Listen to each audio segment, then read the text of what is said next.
আসসালামু আলাইকুম প্রিয় দর্শক, অন্য মঞ্চের আলাপচারিতায় আপনাদের সকলকে আমন্ত্রণ জানাই।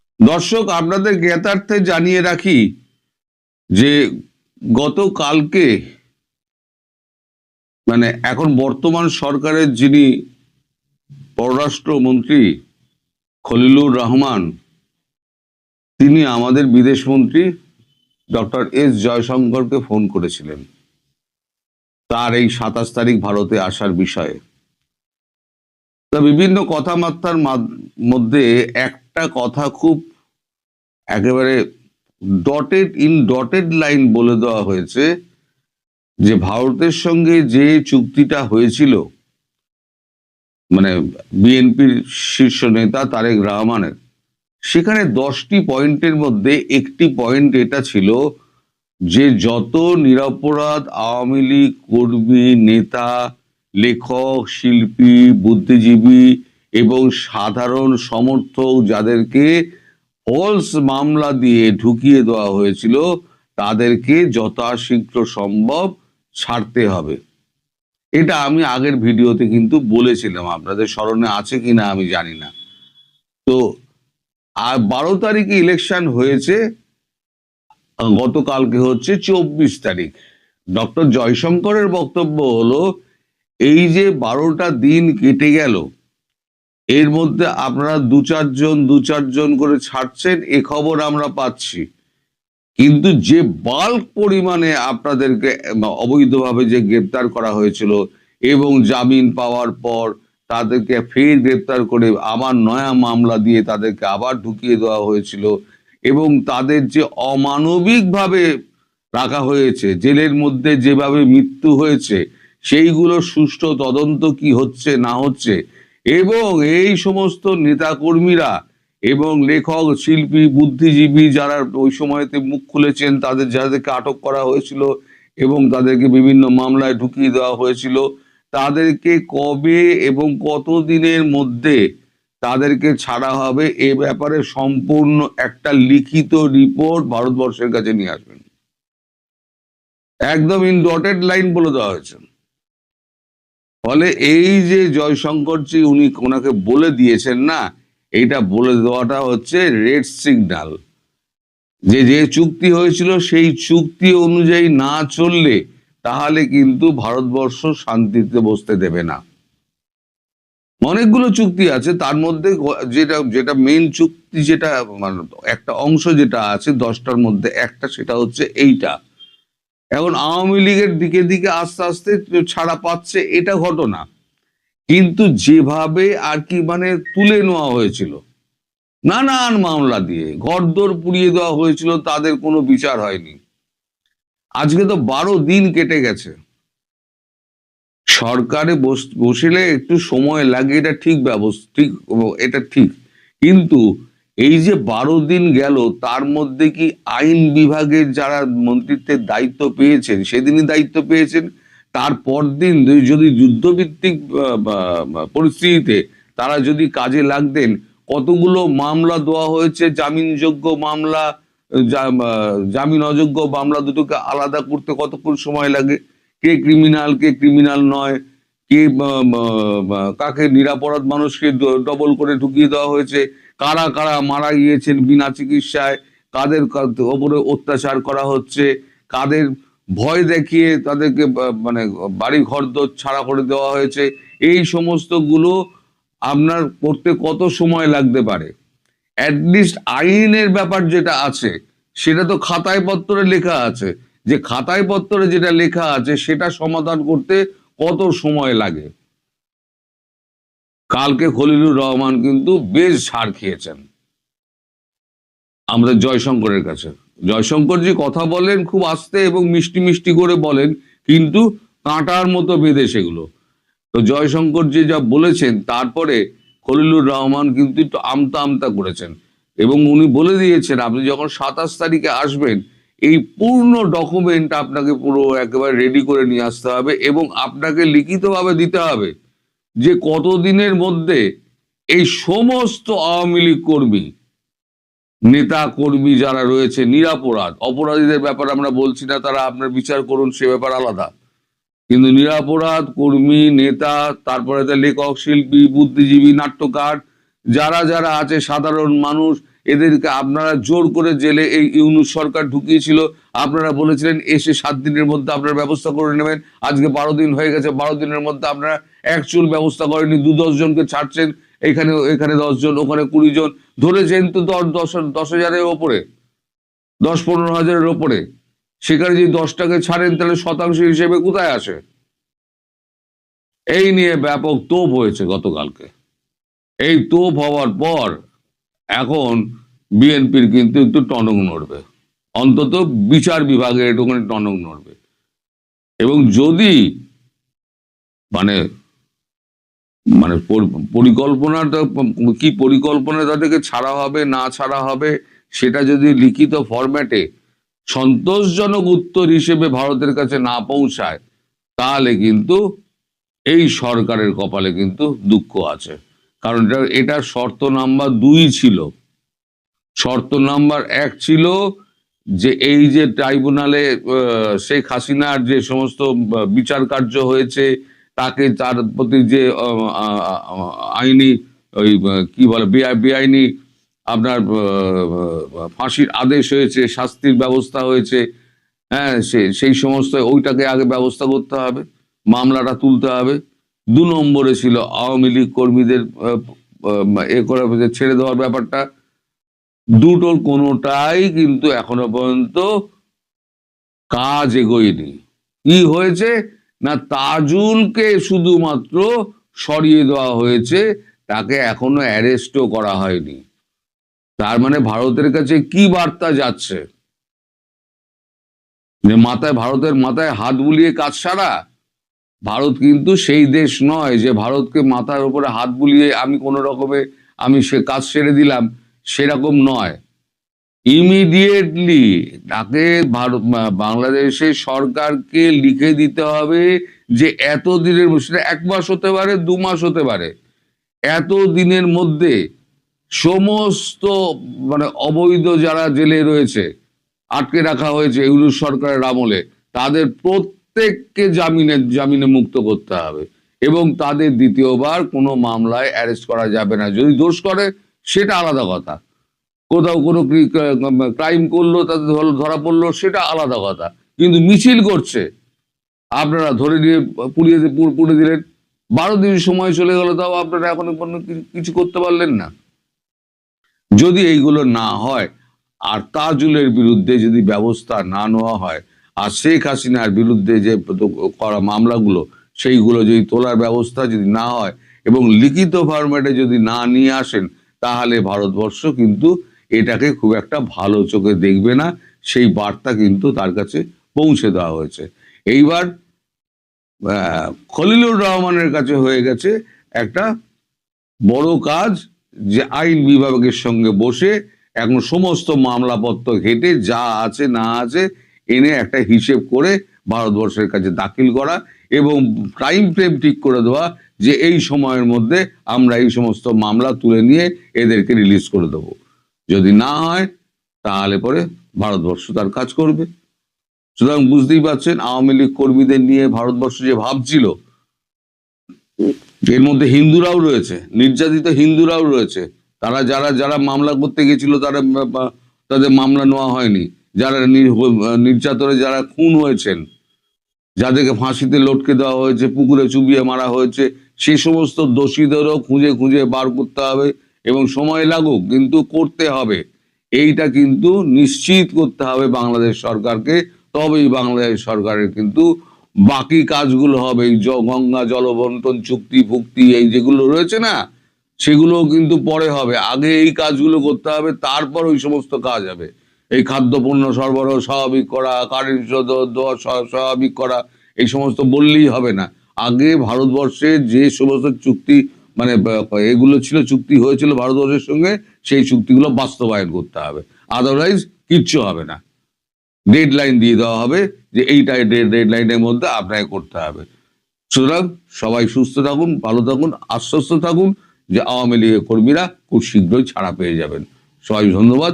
শেখ হাসিনা এসব নির্দেশনা পাওয়ার পর আওয়ামী লীগ নেতৃবৃন্দের ভেতরে ব্যাপক আলোড়ন তৈরি হয়েছে। একে, তাদের সভানেত্রীর ভেতরকার আত্মবিশ্বাস তাদের ভেতর সংক্রমিত হয়েছে, আর তাদের কাছে মনে হয়েছে যেহেতু শেখ হাসিনা 5ই আগস্টের পর আগে কখনোই বলেন নাই যে দেশে ফিরে যাওয়ার পরিস্থিতি তৈরি হয়েছে, দেশে ফিরে যাওয়ার মানসিক বাস্তবিক আইনি প্রস্তুতি নেওয়া শুরু করা দরকার, কাজেই এই পরামর্শটি, এই যে শীর্ষ নেতৃবৃন্দের সভায় শেখ হাসিনার এই নির্দেশনাকে অত্যন্ত ইঙ্গিতবাহী বলে এবং ইতিবাচক বলে আওয়ামী লীগের শীর্ষ নেতৃবৃন্দ মনে করছেন। আওয়ামী লীগ সভানেত্রী শেখ হাসিনা 2024 সালের 5ই আগস্টের পর প্রথমবারের মতো তার দলীয় নেতৃবৃন্দের সঙ্গে এক সভায় দলীয় নেতাদেরকে দেশে ফিরে যাওয়ার মানসিক এবং বাস্তবিক প্রস্তুতি গ্রহণ করতে বলেছেন।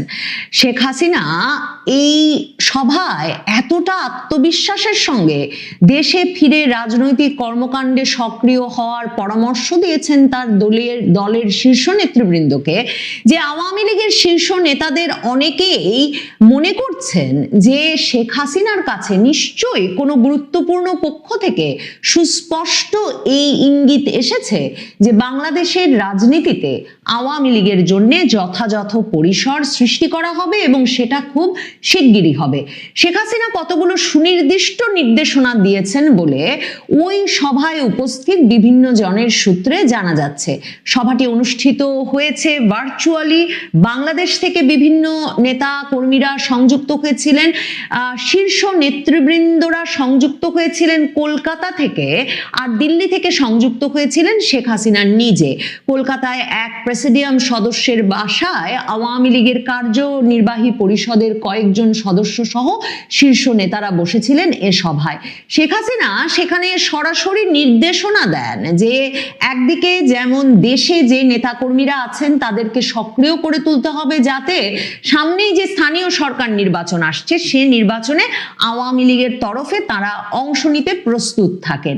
শেখ হাসিনা আওয়ামী লীগের নেতা কর্মীদের বিচারালয়ে আদালতে সক্রিয় ভূমিকা রেখে, মানে আইনি পরামর্শের দিক থেকে সক্রিয় হয়ে জামিনের ব্যবস্থা করা, সেখানে মামলা লড়ার ব্যাপারে সক্রিয় হওয়া এবং নেতা কর্মীদেরকে বিভিন্ন মামলায় যে তারা মাসের পর মাস আটক আছেন সেই আটকাবস্থা থেকে ছাড়িয়ে আনার জন্য নেতাদেরকে সক্রিয় হতে পরামর্শ দিয়েছেন।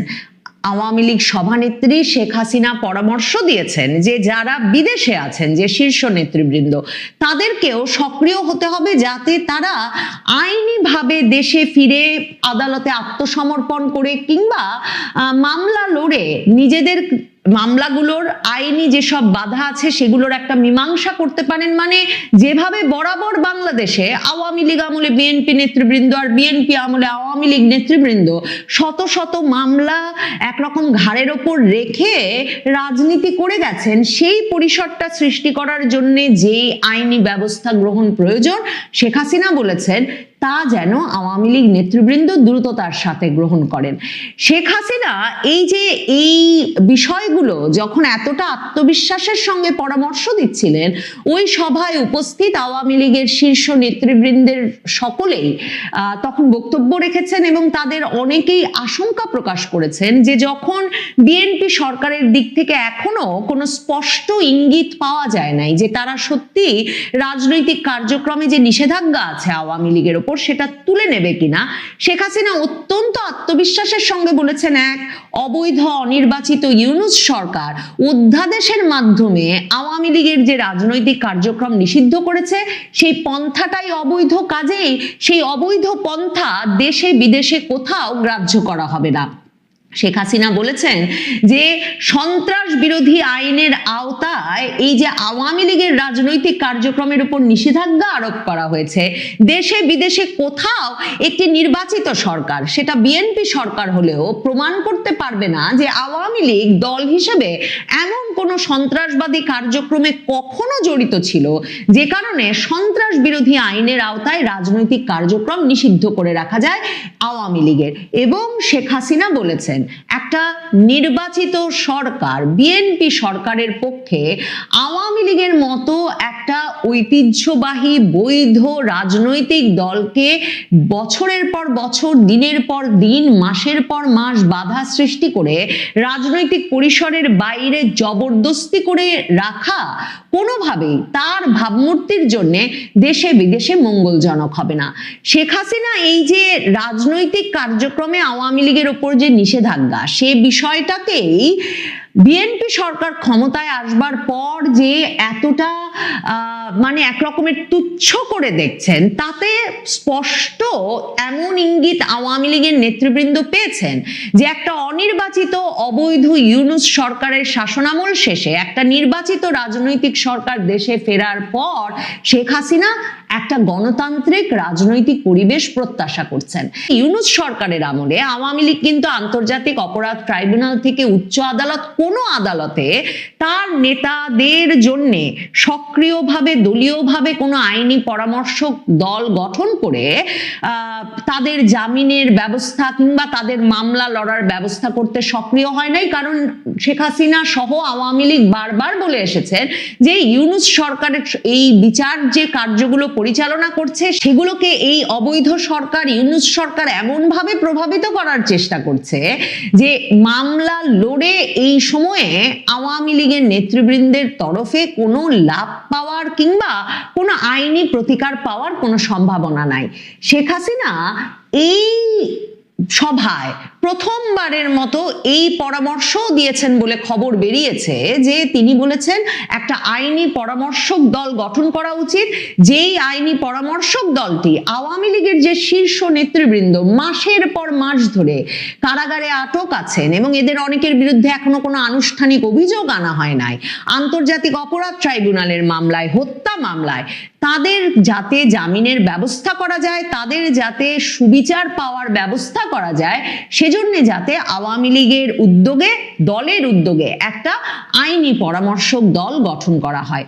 আর তিনি সকল শীর্ষ নেতৃবৃন্দকে নিজেদের মামলার মীমাংসা করার, নিজেদের মামলায় আইনি প্রতিকার পাওয়ার ব্যবস্থা পেতে যেমন সক্রিয় হতে বলেছেন, তিনি বলেছেন নিজ নিজ এলাকায় স্থানীয় নেতা কর্মী সমর্থকদের মামলার বিষয়েও যাতে শীর্ষ নেতৃবৃন্দ সক্রিয় হন, আইনি প্রতিকারের ব্যবস্থা যাতে দ্রুত করা হয়।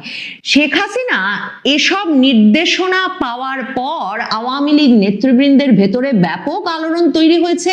একে, তাদের সভানেত্রীর ভেতরকার আত্মবিশ্বাস তাদের ভেতর সংক্রমিত হয়েছে, আর তাদের কাছে মনে হয়েছে যেহেতু শেখ হাসিনা 5ই আগস্টের পর আগে কখনোই বলেন নাই যে দেশে ফিরে যাওয়ার পরিস্থিতি তৈরি হয়েছে, দেশে ফিরে যাওয়ার মানসিক বাস্তবিক আইনি প্রস্তুতি নেওয়া শুরু করা দরকার, কাজেই এই পরামর্শটি, এই যে শীর্ষ নেতৃবৃন্দের সভায় শেখ হাসিনার এই নির্দেশনাকে অত্যন্ত ইঙ্গিতবাহী বলে এবং ইতিবাচক বলে আওয়ামী লীগের শীর্ষ নেতৃবৃন্দ মনে করছেন। দেখেন, শেখ হাসিনা কিন্তু কোনো ডেডলাইন দেন নাই। শেখ হাসিনা বলেছেন দ্রুত, কিন্তু শেখ হাসিনা বলেন নাই এ মাসের মধ্যে, আগামী মাসের মধ্যে, 3 মাসের মধ্যে। কিন্তু বাংলাদেশের শীর্ষস্থানীয় পত্রিকা আমার দেশ, পরিচিতি যার আওয়ামী বিরোধী সংবাদপত্র হিসেবে নিশ্চিতভাবেই সম্পাদক মাহমুদুর রহমানের আমার দেশ পত্রিকা স্পষ্ট করে শিরোনাম করছে যে 26শে মার্চ ঘিরে প্রত্যাবর্তনের ছক কষছে নিষিদ্ধ আওয়ামী লীগ।